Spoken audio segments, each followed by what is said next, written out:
Corner, and I'm feeling kind of small today next to Big Joe Walker. Hey everybody, how y'all doing?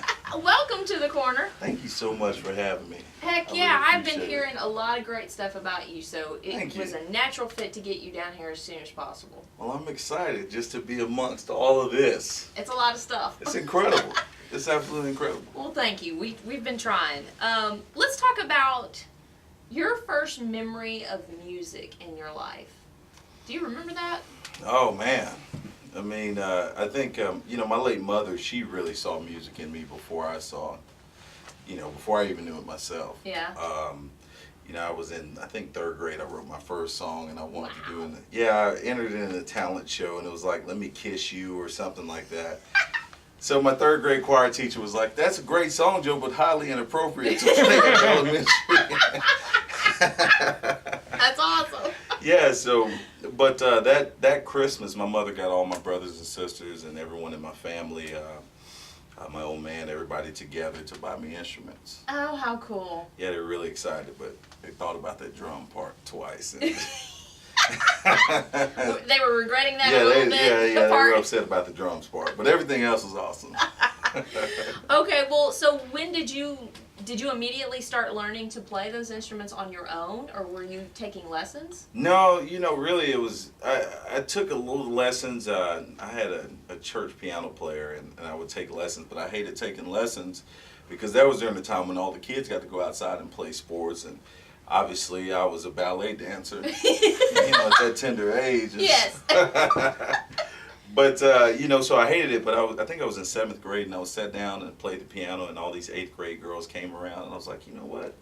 This piano stuff's okay. I might stick with it. Might be something to this. Yeah, exactly. Okay, yeah. Well, you told us about the first song that you wrote. Did you actively pursue writing more songs later as a teenager and into college, or was it constant? Well, after my 3rd grade choir teacher stifled me, It all goes back to that teacher. No, I was a studio right in college. Yeah. I mean, I begged these guys down in Nacogdoches. I went to Stephen F. Austin. All right, okay. Axum Jacks. But I begged those guys down in Nacogdoches just to let me just hang around the studio. I'll rap chords, do whatever I need to do. And so I did a lot of music producing and just kind of started learning the ropes. And but I fell in love with Texas country when I was a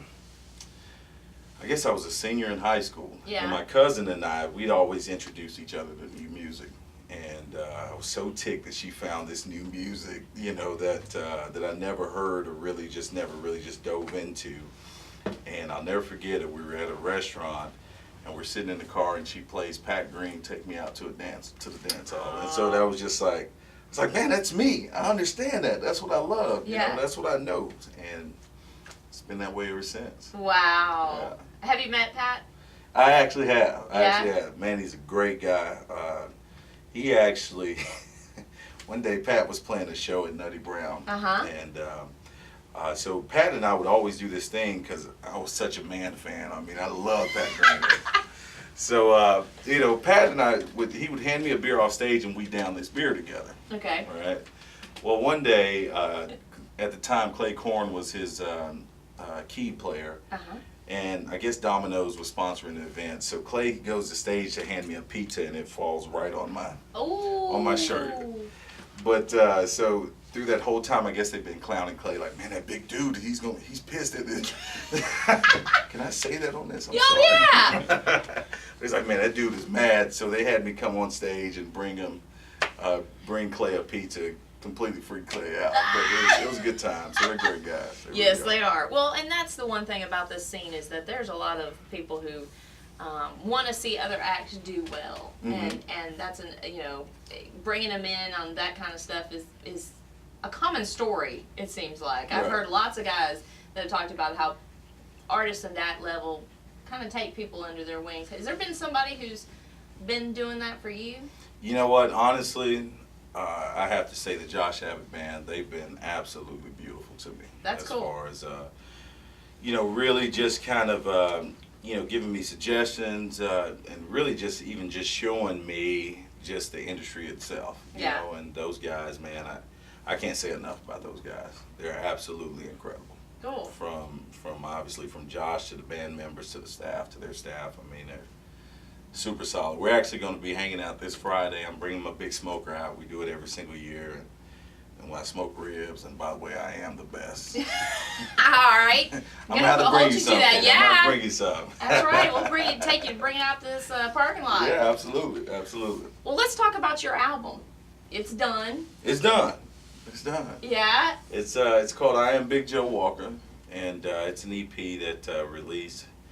I guess we released it a few months ago, about 3 months ago, and it's. I mean, man, it's been incredible just to.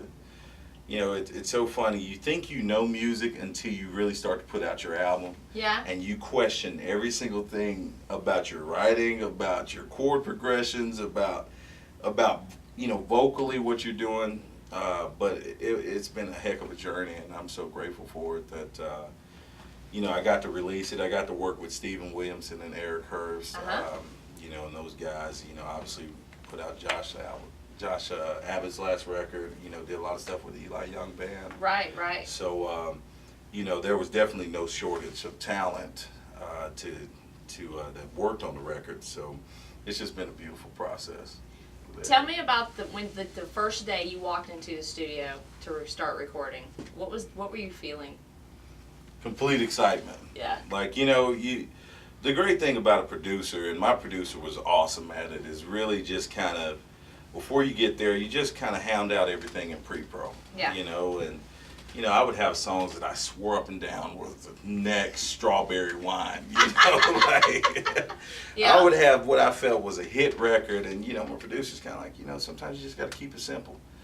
You know, instead of saying, you know, the flowers were blooming on a beautiful spring day and the bluebonnet swayed side to side, just say it was a pretty spring day. You know, sometimes people just want to hear, you know. Yeah. But walking into the studio was absolutely amazing because I had such great musicians on the record.